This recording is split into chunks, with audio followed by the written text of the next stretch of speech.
waktu bulan Desember tahun 2023 ya. Iya. Ada kelenjar getah bening. Dokter diagnosisnya kanker paru.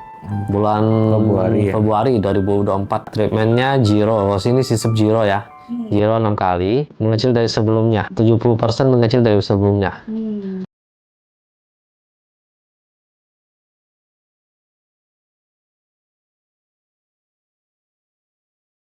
Ngay itu dia hari parahnya kok. Dia Lopang Pucun. Dari Kalimantan Barat, Bengkayang. Penyakitnya kanker paru. Waktu bulan Desember tahun 2023 ya. Iya. Ada kelenjar getah bening Sama muntah. ada benjolan Sama muntah darah gitu.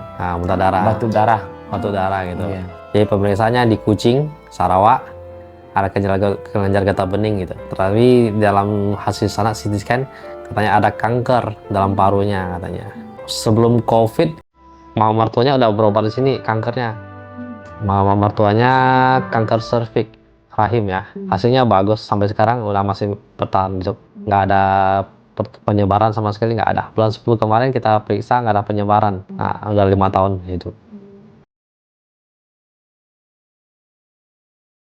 Bulan Februari 2024, dokter diagnosisnya kanker paru. Treatmentnya Giro. Sini sistem Giro ya. Giro 6 kali. Terus kemarin terakhir pembekuan kanker. Hasilnya bagus, sama sekali nggak ada kecapean atau gejala batuk atau pusing-pusing, nggak ada. Mengecil dari sebelumnya. 70% mengecil dari sebelumnya. Makanya kemarin diambil tindakan pembekuan supaya kedepannya lebih kecil lagi atau menghilang katanya. Pekerjaan sehari-hari tetap berlanjut.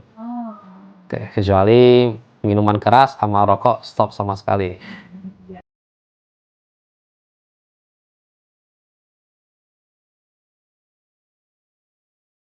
Ya, supaya pesanan kesan saya sih supaya dia tetap semangat, jangan putus asa melawan penyakit ini. Soalnya penyakit ini kan dokter punya persentase kesembuhan, ngapain kita sebagai pasien harus putus asa kan? Nah, itu aja. Rumah sakit bagus, ya bagus. Pelayanannya juga bagus sama sekali, bagus sekali. Terus masalah komunikasi juga semua ada. Jadi kita nggak perlu khawatir. Kalau kesini enak, mau bahasa apapun di sini ada. Terima kasih lah kepada Dokter Maya sering udah mengobati kakak ipar saya dengan sebaik mungkin. Sama Dokter Pan juga penanggung jawab. Ya, kita juga banyak terima kasih. Sama suster yang di sini juga kita banyak terima kasih lah.